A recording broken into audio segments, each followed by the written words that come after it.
नमस्कार, Dzire admission कन्सल्टन्सीमध्ये तुमचं स्वागत आहे. तर ह्या व्हिडिओमध्ये आपण जे MCCने ऑल इंडिया कोटासाठी टेंटेटिव्ह शेड्यूल रिलीज केलेले आहे MCCने व त्यांचं शेड्यूल कसं असणार आहे व रजिस्ट्रेशन प्रोसेस कशी असेल. आता सुरुवातीला हे लक्षात घ्या, ऑल इंडिया कोटा सर्व MBBS कॉलेजेस, त्याचबरोबर जे डीम्ड कॉलेजेस असेल, सेंट्रल युनिव्हर्सिटीज असतील, एम्स असेल, गव्हर्मेंट कॉलेजेस असतील, ज्यांच्यामधील 15% कॉलेजेसच्या सीटला ही काउन्सिलिंग पार पाडली जाते. तर MCC ही काउन्सिलिंग कंडक्ट करते व त्यांनी शेड्यूल रिलीज केलेलं आहे. आता याच्यानंतर लगेचच एक 3-4 दिवसामध्ये आपलं महाराष्ट्राचंही शेड्यूल रिलीज होईल. आता NMCनुसार रजिस्ट्रेशन अँड पेमेंटची तारीख आपल्याला 14 ऑगस्टपासून 21 ऑगस्टपर्यंत देण्यात आलेली आहे, जो की 8 दिवसाचा टाईम दिला आहे. त्यानंतर चॉईस फिलिंग किंवा चॉईस लॉकिंगसाठी आपल्याला कॉलेजेस चॉईस फिलिंग करायची असते, त्याच्यानंतर लॉकिंग करायची असते. आता 16 ऑगस्ट ते 20 ऑगस्टच्या दरम्यान आपल्याला चॉईस फिलिंग करायची आहे व चॉईस लॉकिंग जी आहे ती 20 ऑगस्टच्या आसपास आपली होणार आहे. याच्यासाठी आपल्याला 5 डेजचा टाईम दिलेला आहे. आता सुरुवातीला एक प्रोसेस समजून घ्या. सुरुवातीला आपल्याला एक चॉईस फिलिंग करायची आहे. रजिस्ट्रेशन झालं, रजिस्ट्रेशन झाल्यानंतर चॉईस फिलिंग झाली, नंतर लॉकिंग झाली. लॉकिंग झाल्यावर जे फायनल सबमिशन आपल्या रजिस्ट्रेशननंतर चॉईस फिलिंग व प्रोसेसिंग ऑफ सीट अलॉटमेंटसाठी होणार आहे. आता त्याच्यानंतर आपल्या स्कोअरनुसार प्रोसेसिंग ऑफ सीट अलॉटमेंट होती व 23 तारखेला आपला रिझल्ट लागणार आहे. हा 23 ऑगस्टला एकदा रिझल्ट लागला की आपल्याला समजेल जर आपल्याला कोणत्याही प्रकारचे कॉलेजेस मिळाले असेल, MBBS BDS असेल किंवा डीम्ड युनिव्हर्सिटी असेल. आता जो रिझल्ट लागला आहे त्या कॉलेजमध्ये रिपोर्टिंगसाठी आपल्याला 24 ते 29 ऑगस्टचा टाईम देण्यात आलेला आहे. त्यामध्ये आपल्याला कॉलेजमध्ये जाऊन डॉक्युमेंट सबमिट करायची आहे, फीज EDDच्या स्वरूपात आपल्याला सबमिट करायची आहे व ॲडमिशन प्रोसेस पूर्ण करून घ्यायची आहे. त्याच्यानंतर verification of joint candidate data ते काही कॉलेजेसचं काम असतं व त्याचबरोबर MCC NMCचं काम असतं. आता दुसरी गोष्ट महत्त्वाची म्हणजे जे फर्स्ट राऊंडसाठी हे शेड्यूल देण्यात आलेलं आहे, याच्यामध्ये थोडाफार बदलही होऊ शकतो. आता सेकंड राऊंडचा विचार केला, 4 सप्टेंबर टू 5 सप्टेंबर व्हेरिफिकेशन होणार आहे.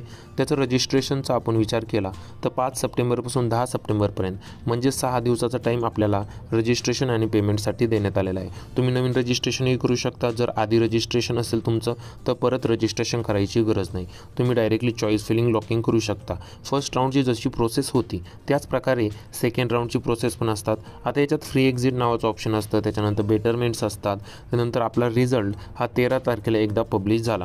13 तारखेला पब्लिश झाल्यानंतर 14 तारखेपासून 20 तारखेपर्यंत म्हणजे एक 7 दिवसाचा टाईम आपल्याला रिपोर्टिंग किंवा जॉईनिंगसाठी देण्यात आलेला आहे. अशा प्रकारे ही सेकंड राऊंडची काउन्सिलिंग चालणार आहे. त्याच्यानंतर होतो मुख्यतः थर्ड राऊंड हा 25 ते 26 सप्टेंबर व्हेरिफिकेशन होईल. त्याच्यानंतर रजिस्ट्रेशन आणि पेमेंट. थर्ड राऊंडसाठी तुम्ही न्यू रजिस्ट्रेशन करू शकता. तुम्हाला जर वाटलं आपल्याला ऑल इंडिया कोटामध्ये थर्ड राऊंडसाठी अप्लाय करायचं आहे तर तुम्ही एक 27 ते 2 ऑक्टोबरसाठी तुम्हाला टाईम दिलेला आहे व त्याचा रिझल्ट 5 ऑक्टोबरला लागून 6 ऑक्टोबर ते 12 ऑक्टोबर 7 दिवसाच्या टाईम्समध्ये तुम्ही कॉलेजमध्ये रिपोर्टिंग करू शकता. आता 12 ऑक्टोबर झाला हा थर्ड राऊंड समजा तुमचा कंप्लीट होऊन जातो आहे. आता त्याच्यानंतर येतो ऑनलाईन स्ट्रे वॅकन्सी राऊंड्स. त्याच्यानंतर काही वेळेस स्पॉट्स राऊंड्सही होत आहेत. आता ही डीम्ड कॉलेजेससाठी मुख्यतः स्पॉट राऊंड वगैरे कंडक्ट केले जातात. आता जे 16 ऑक्टोबरसाठी तुम्हाला व्हेरिफिकेशन होईल. रजिस्ट्रेशन अँड पेमेंटचा विचार केला 16 ऑक्टोबर ते 20 ऑक्टोबर 5 दिवसाचा टाईम दिला आहे. चॉईस फिलिंग लॉकिंगसाठी 4 दिवसाचा टाईम तुम्हाला इथे देण्यात आलेला आहे. त्याचबरोबर आता आपण विचार केला तर बाकीच्या गोष्टी प्रोसेसिंग ऑफ सीट अलॉटमेंट असेल ते आपल्या 2 डेजमध्ये कंडक्ट होतील. रिझल्ट हा तुमचा 23 ऑक्टोबरला लागणार आहे. 23 ऑक्टोबरला एकदा रिझल्ट लागला की रिपोर्टिंगला तुम्हाला 24 ते 30 ऑक्टोबरपर्यंत 7 दिवसाचा टाईम दिलेला आहे. आता याच्यामध्ये सुट्ट्या जरी असल्या, रविवार असला तरी तुम्ही कॉलेजमध्ये जाऊन रिपोर्टिंग करू शकता. 23 ऑक्टोबर टेंटेटिव्ह शेड्यूलनुसार ही लास्ट डे ऑफ काउन्सिलिंग राहील. आता याचबरोबर आपण विचार केला तर जो ॲक्च्युअल शेड्यूल आहे त्याच्यामध्ये जास्त फरक पडू शकतो. एक 15 नोव्हेंबर ते 30 नोव्हेंबरपर्यंत ही काउन्सिलिंग चालू शकते.